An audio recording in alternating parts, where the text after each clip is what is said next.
Yeah. Okay. Hello, everyone.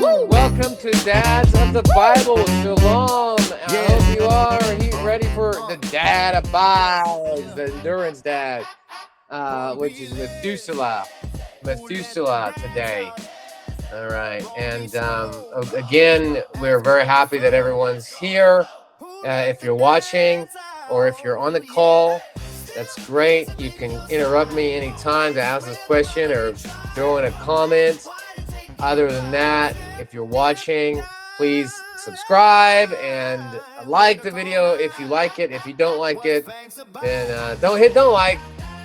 But write a comment. Tell us what it could improve, or give us your dad's story.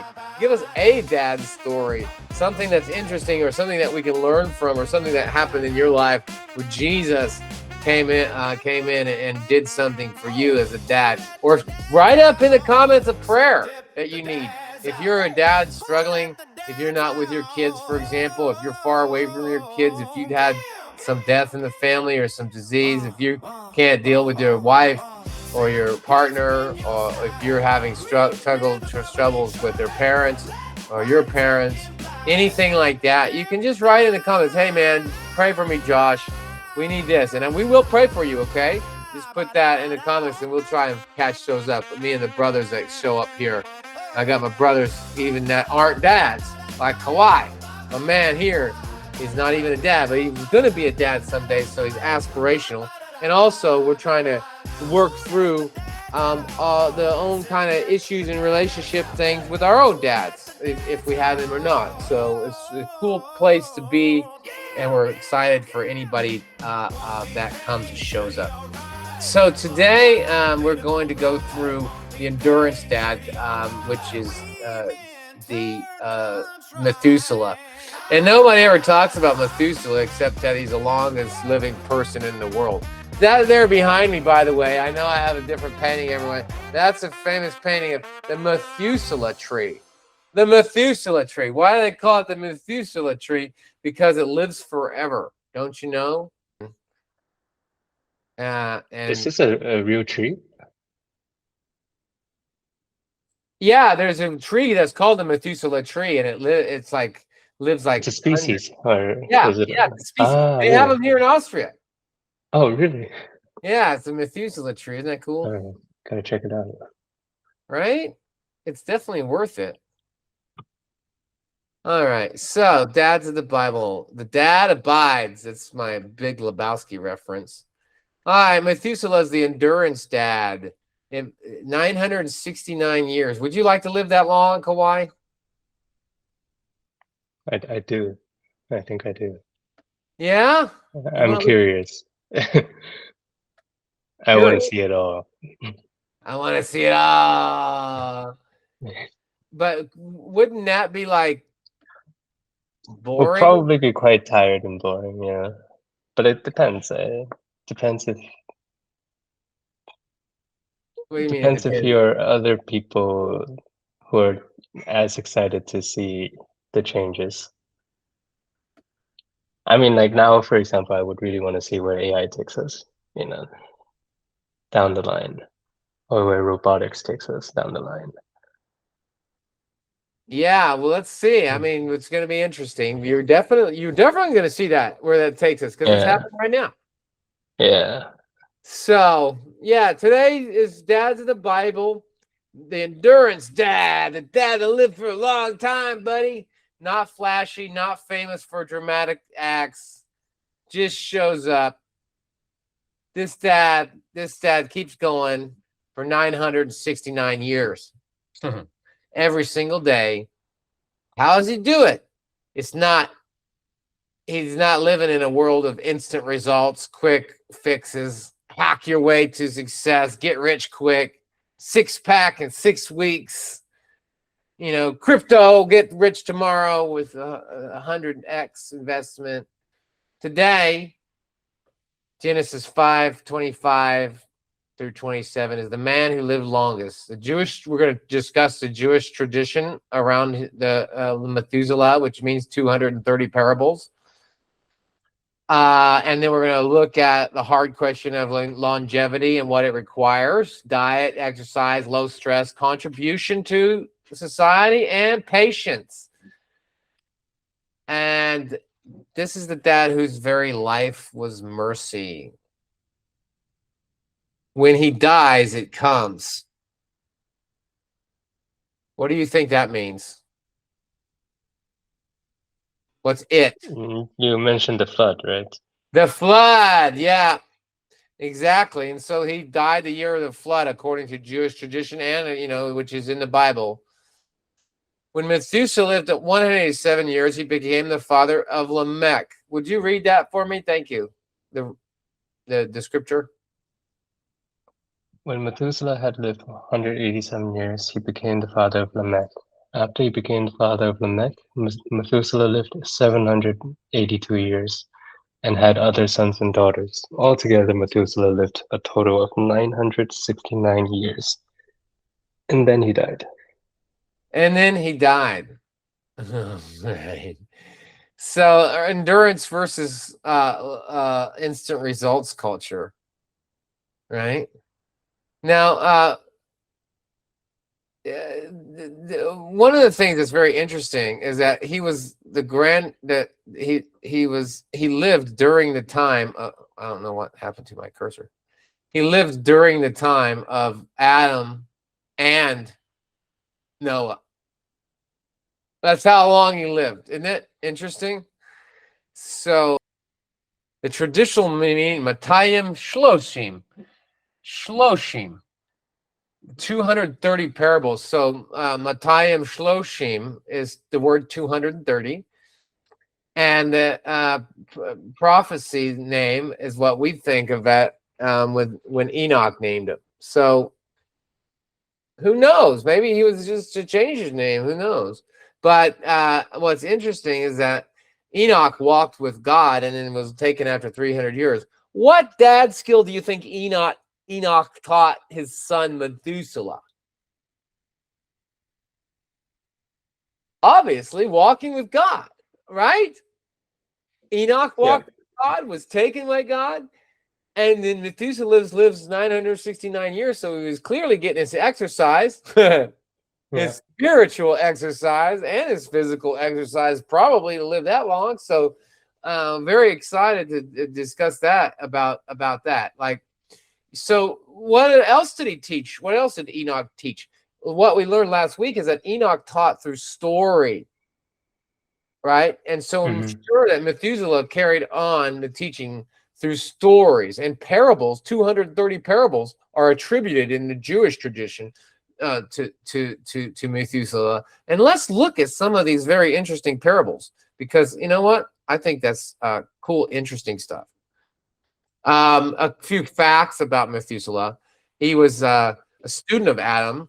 He was one, and according to the Jewish tradition, he was one of the 7 shepherds, along with Adam, Seth, Abraham, Isaac, Jacob, and David.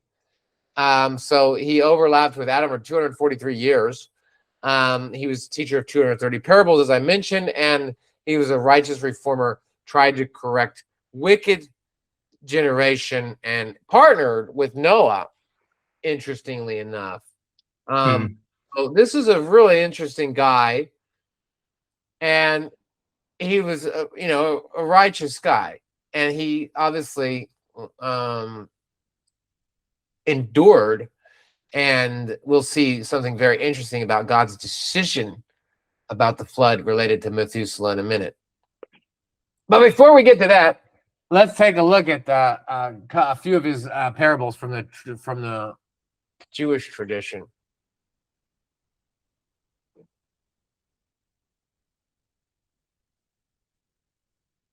Like a king who waits for his vineyard to bear fruit, slow to anger gives generations to repent. So this is interesting about being slow to anger. And we know that in the book of James, chapter 1, says, be quick to listen, slow to speak, and slow to become angry. That's coming from the Methuselah. I think he was slow for everything. the tree that grows slowly grows strongest, and that's why we have the Methuselah tree back there. The river that flows steadily wears down the stones. And that scripture can also be seen in the book of Job. It says, water wears the stones. And this is the idea of that constant flow of the little things will wear out the strong one. Mm-hmm. And then on contribution over recognition, which is very key to my heart because I've been just submitting papers and writing papers about both contribution and recognition. I believe that we need to transfer, since you mentioned the AI, and having an AI interview, that's just crazy. I mentioned I'm trying to publish a paper that on the transition from a capitalist economy to a contribution economy, Mm-hmm. where there's a contribution staircase based on many factors, not just labor, because labor and capital are now separate from each other. Right. And it's not coming back. So how are we going to help people to survive and make money and thrive and have meaning in their lives? Well, I'm getting a lot of meaning out of this conversation. Mm-hmm. Why don't I get some payment for it from, that's not redistributed, but that's brought in through the different forms of taxation that are now related to the robot work and the AI work, and then pay people for their contribution, whether they're helping taking care of an old person, a parent, or they're doing some art, or they're doing architecture, but for a volunteer on the side of their other architecture job. We should some kind of remuneration for that we can all accumulate materials, possessions, if we want to, through our contributions, because the work isn't going to be there. Anyways. Yeah, it's interesting. Yeah, I got a whole thesis on that, man. And I also Looking forward. Yeah, what? Looking forward. Oh, you want to read it? Yeah, totally. I just published it on Twitter. Right. Yeah, so I call it an organic technical ensemble of recognition rather than that's what my nonprofit is doing, right? My nonprofit's trying to pay people for learning and pay people for contributing to society and volunteering, and it's a record keeping system and a reward tokenized crypto system for that. So I'm super interested. I can't wait to launch it. It's been 7 years, 8 years. It's been talk about endurance, buddy. I'll cut all that stuff out and just say Sorry. that the contribution over recognition. Methuselah said, "Better to water one field for 900 years than to plant 900 fields once." What do you think about that? So I think so he took this in endurance consistency, I think that's the word that came into my mind, because I was thinking if I were to live 900 years, as I mentioned, I wanted to see it all, right? I could imagine myself sort of living very different lives, traveling to all these different places and experiencing all of the different cultures. Like I spent maybe 100 years on the beach, 100 years in the mountains, 100 years in the Amazon forest, maybe 2 years in the desert. That might be enough. Yeah. Yeah, right. Like the consistency of so you get used to different parts of the world, huh? Yeah. Yeah. All right. So, well, I think Methuselah has a lot of interesting experiences, but one of the main skill was he taught through long obedience, right? Like, so he was obedient for a long time. It's not just what he said; it's what he lived. It's what you live for decades, and then that turns you into who you are and who you will become. And it's just like I understand that my decades of not eating right and smoking will probably shorten my life. Okay. But the Lord can heal you, of course, but you know, Mm-hmm. the Lord's gonna not like help you out if you're doing nothing but eating potato chips and you don't care and you haven't thought and you have no reflection, then you're gonna get fat, sick, and die. And that's the truth. And no matter what we want to say, oh, the Lord is going to heal me. The Lord's no. If you are if there, I didn't see any gluttonous person that was healed in the Bible. You know, I didn't see anybody smoking a bunch of weed or smoking a bunch of cigarettes, or that was healed in the Bible, because those things you got to stop yourself, and then your body's going to heal.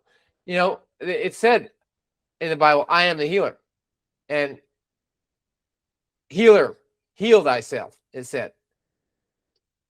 And isn't that message coming to us? Our body's a temple. The healing is inside of us.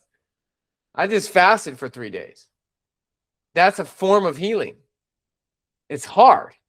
It's endure, and I fell, right? So sometimes I can't do it. But the fasting process is a healing process. So you have to go through it. God's not just gonna like make every magic pill. Oh, I feel better. It cured me. You know, every pill, every pharmacological substance has good and bad effects, right?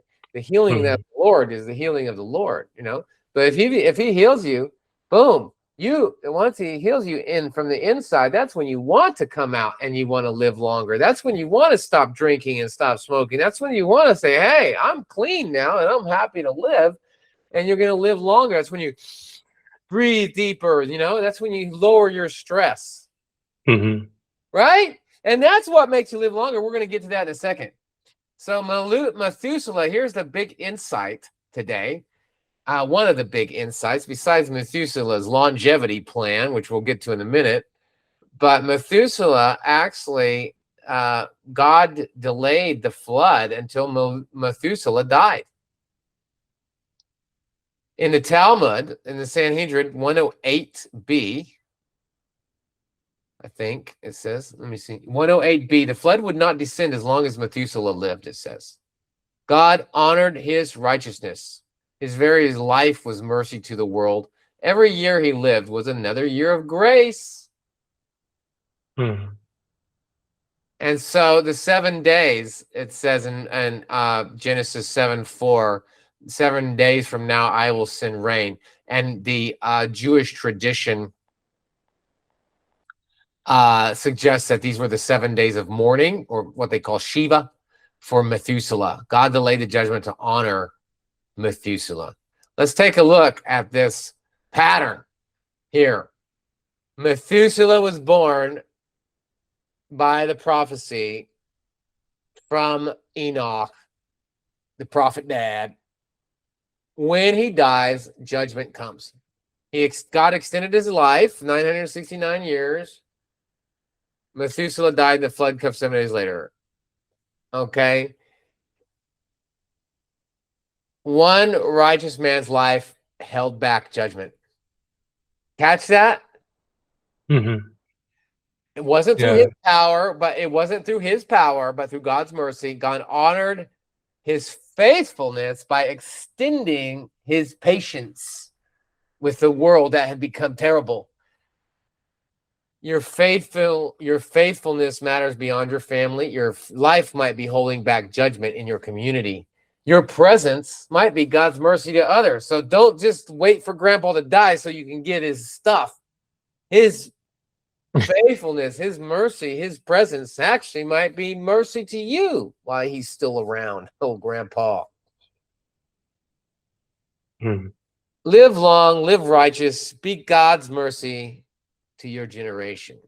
Now, this is the part I really like. This is my, I love the skills section that I make for these. Dad's skill number 1, diet. These are the 5 endurance factors of Methuselah. Number one, diet, whole foods, water, cooked meals. Your body is a temple, says the Lord. You want to make sure to avoid gluten, avoid sugar. Don't eat high-fat meat if you can. Avoid any blood. There's a covenant that God made in Noah with Noah to avoid blood. Jews use kosher. There's no reason why we need to have bloody meat. But also, we are free under grace to eat what we want. But hey, if you eat a bunch of potato chips and sugar and salt and you're 75 pounds overweight, don't expect God to just miraculously heal you from the outside of your body. Because if you are suffering from these diseases, then you probably have something going on inside, some trauma that's left over and some addiction to this food. And it's hard because nothing they do but give us this bad food. And even the food pyramid was wrong completely. And they were lying to us. And the companies are involved in this. And there's many stakeholders involved in this, especially in the United States. People who are watching from the United States, the food is poisonous. And even if you think it's healthy, like rapeseed oil, sunflower oil, those are unhealthy seed oils, as a matter of fact. You think the bread you're getting is good. It's not. In Europe, it's not even considered bread. Okay? In Europe, it doesn't even pass as bread. And the cheese in McDonald's is not cheese. The Kraft cheese, it's not even considered cheese. And then there's things that they put in it to keep the processing to make it last longer, and that's going to kill you. It's causing cancer. Okay, and that's not to mention all the sugars and things. Even over here in Europe, my baby had just the other day, my wife was fuming angry because she got an antibiotic for an ear infection, and they gave them sugar in the pills. So it's a diet's a hard one. All right. But the second hard one is exercise. Exercise is something that I found that changed my life. Exercise changed my life. Okay, I was fat. I grew up fat with fat parents and fat community. And once I got to exercise, it changed my life. My energy, my breathing, my strength, the way I felt about myself, the way I looked. And I still exercise as much as I can. But you want to get 3 days a week minimum of half an hour. And 5 days a week of an hour is your best bet. You want to get strength training, some kind of either weights or resistance training. You want to get cardio training at least 3 days a week for half an hour. You want to get stomach and abs and core. So your core, stomach, and abs and back. You want to get some kind of training. And then stretching. I stretch every day. I do yoga. Actually, I do the yoga vinyasa prayer. So it's the Lord's Prayer and a vinyasa too. So when I pray even every day, I do yoga exercise. And you'll see this. The Muslims, they move when they're praying, when they're doing their prayer. And that actually helps out the body a lot, interestingly enough. So exercise is crucial. Diet is crucial.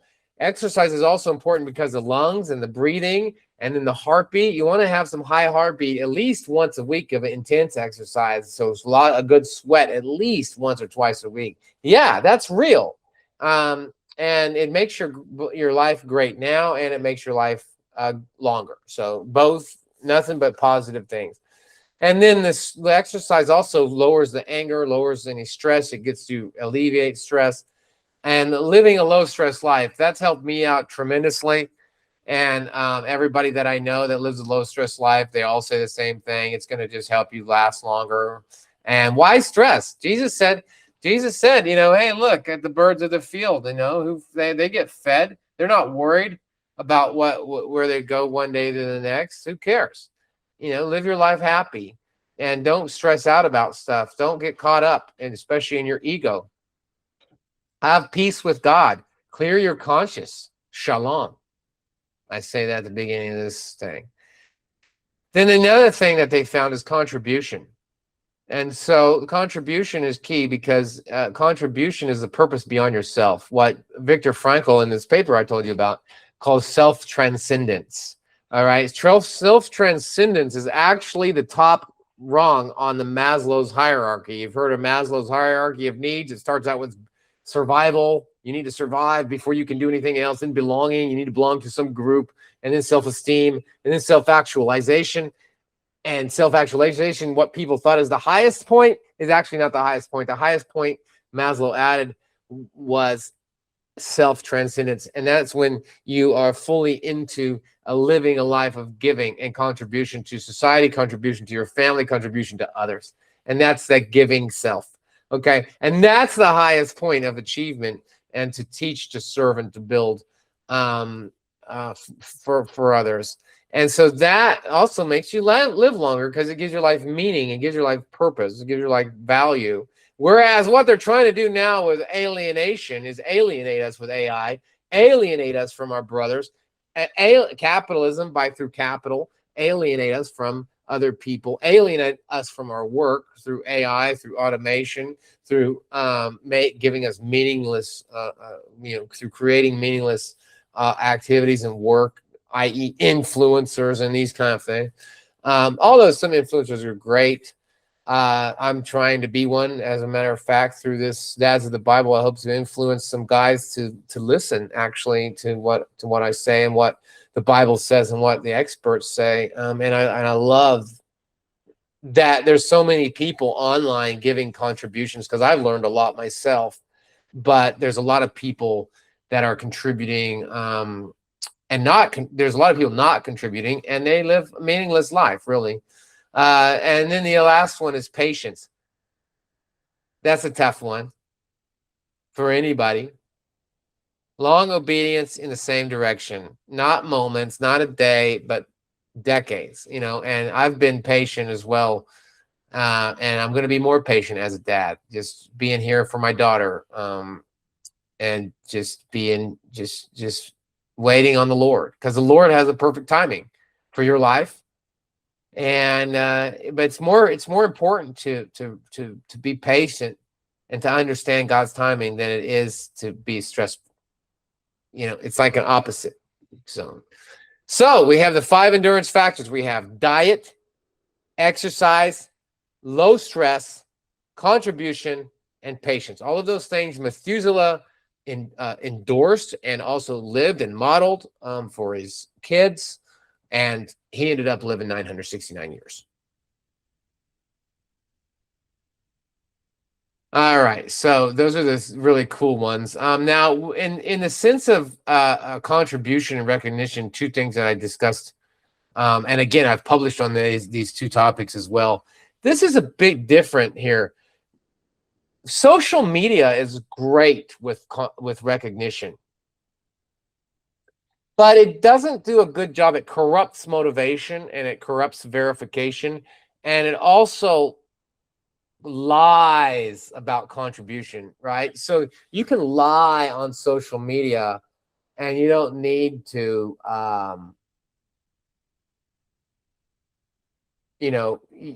you don't need to really do a contribution. You can fake it, like, oh, here's Mr. Beast with these kids in Africa or something.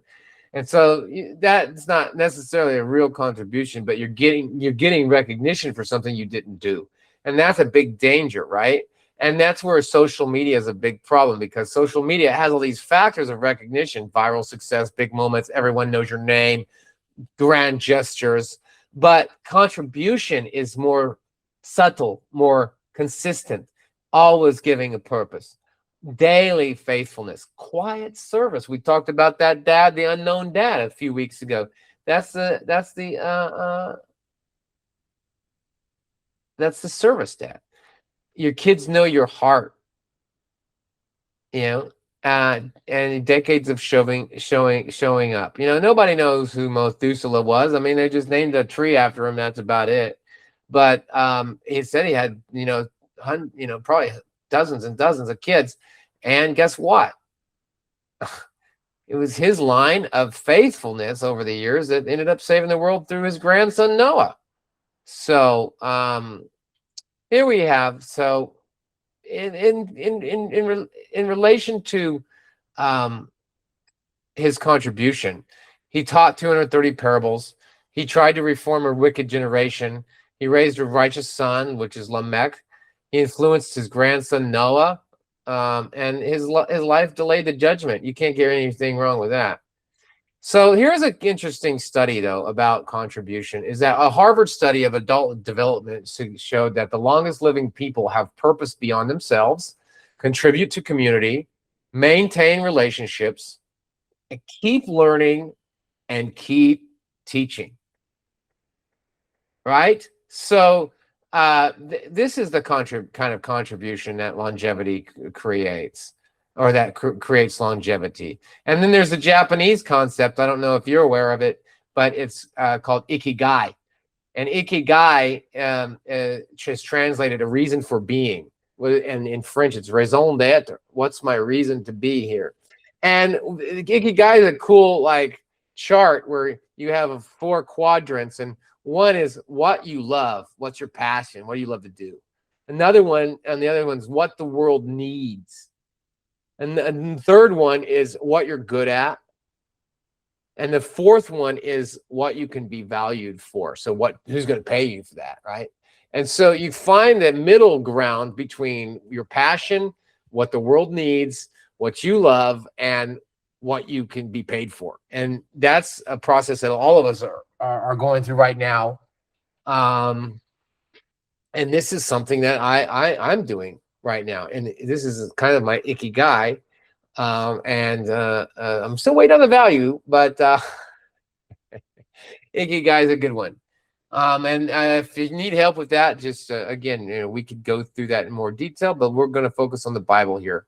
And so don't just exist, don't just consume, contribute. Your family needs your wisdom, your church needs your service, your community needs your presence, your grandkids or someone else's grandkids need your stories. They need your stories. My daughter's growing up without grandkids' stories, grandpapa's stories. So I have to give her some. Okay? We all love stories. We still do. So one of the problems was that we've lost stories to a lot of extent. And I blame social media for a lot of this stuff. Okay, so basically, trust the process, never quit, be patient. The pre-flood culture in Genesis 6, 2-5 describes it. They said whatever they imagined, they did. Violence, corruption, wickedness, no restraint, no patience. But guess what? Methuselah chose a different life. He did reform efforts, decades, hundreds of years of teaching, centuries of faithfulness. No quick fixes, buddy. And so here's how we get to this. We don't say, how can I get there faster? Like I told Kawhi earlier, I've been at my nonprofit for 8 years building this technology. Just soon after Ethereum blockchain came out, I started building on it, and 8 years later, I've had to go through a lot of stuff. And but I'm a tortoise. I've gone slow. I never got the funding, but I'm patient. I know God. This is God's plan. And it took Noah 100 years to build the ark. Where do you think he learned it from? He learned it from his grandfather Methuselah, who told him that, hey, this is going to take 100 years, bro. But guess what? It's going to be a good product when it goes. And trust me, you're going to need it in 100 years. Trust me. And he listened to Grandpa. And guess what? He had a nice, strong boat that could carry all those animals, right? It took him 100 years to build. But hey, guess what? It saved the world. So how can I stay the course rather than how can I get there faster?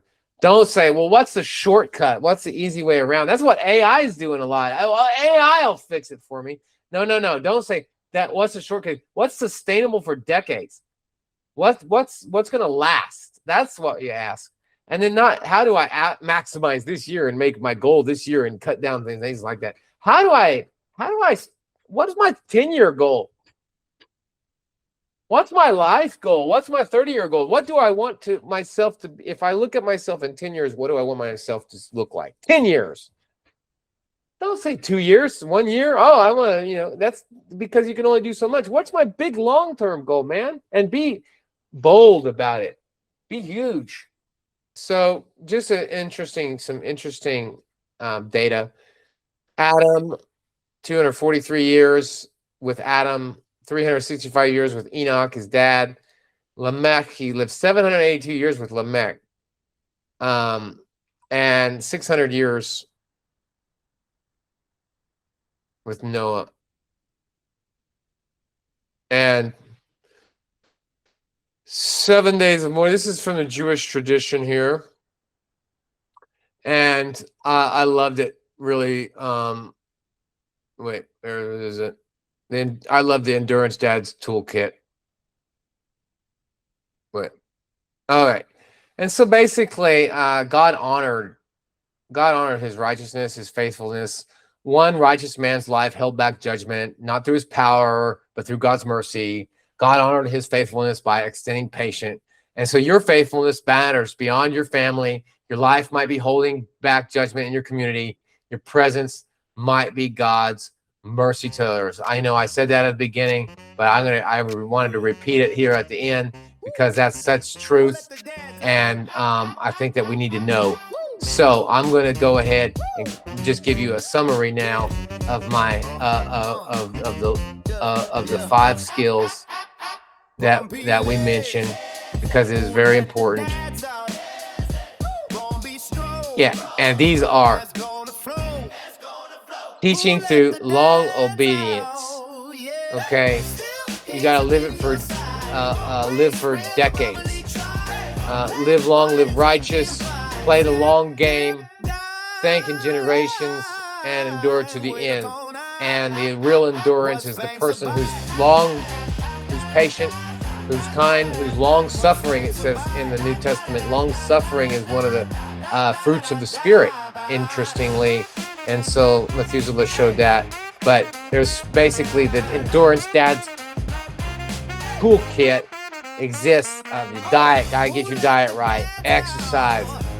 Daily movement, low stress, contribution to the society, lower your stress, contribute, go get out involved in something, anything, and then patience, obedience.